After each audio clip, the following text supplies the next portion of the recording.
So what measures are being taken to combat this pandemic of HIV and AIDS? Well, in the article that I mentioned previously, it goes over a couple different things that society has taken to mobilize the combatants of HIV/AIDS. So I'm just going to go over a couple of those in this slide. The first one that I want to talk about is Millennium Development Goals, or MDGs. These were first defined in 2000. They were a series of 8 international development goals. They were then reestablished or revised in 2015. And these 8 goals were to eradicate extreme poverty and hunger, to achieve universal primary education, to promote gender equality and empower women, to reduce childhood mortality, to improve maternal health, to combat HIV/AIDS, malaria, and other diseases, to ensure environmental sustainability, and to develop a global partnership for development.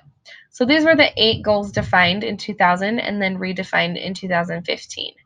And with these goals, they were able to set parameters to be able to help treat HIV/AIDS. And then in 2001, the UN General Assembly, a special session declaration of commitment on HIV/AIDS occurred. This was the beginning of significant change in the scope of HIV/AIDS response.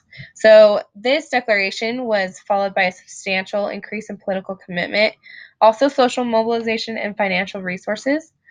This was witnessed in 2003 by the launch of WHO's, or the World Health Organization's, 3x5 initiative, which I'm also going to talk about. This 3x5 initiative, their goal was to help 3 million living in low-income and middle-income countries by the end of 2005, hence the 3x5. This goal was actually reached in 2007, so it took 2 years longer than they expected, but they were able to reach it.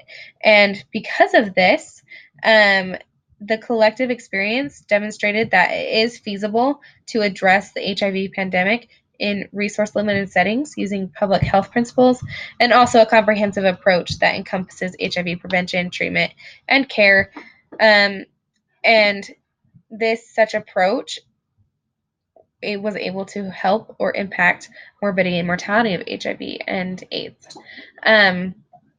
And then the next thing I want to touch on is the U.S. President's Emergency Plan for HIV/AIDS Relief, also called REPFAR.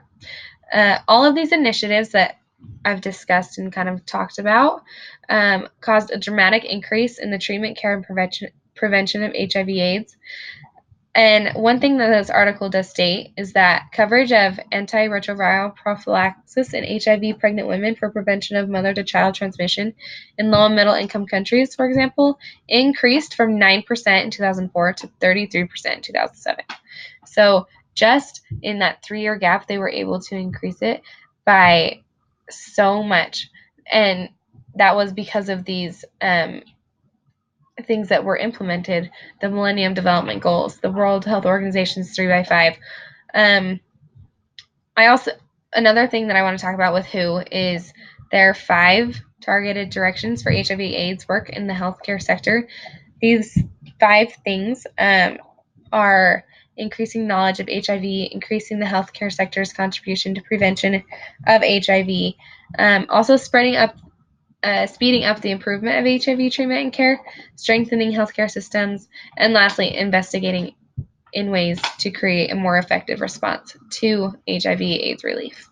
So that's kind of what has been going on for the past couple years in regards to combating HIV and AIDS.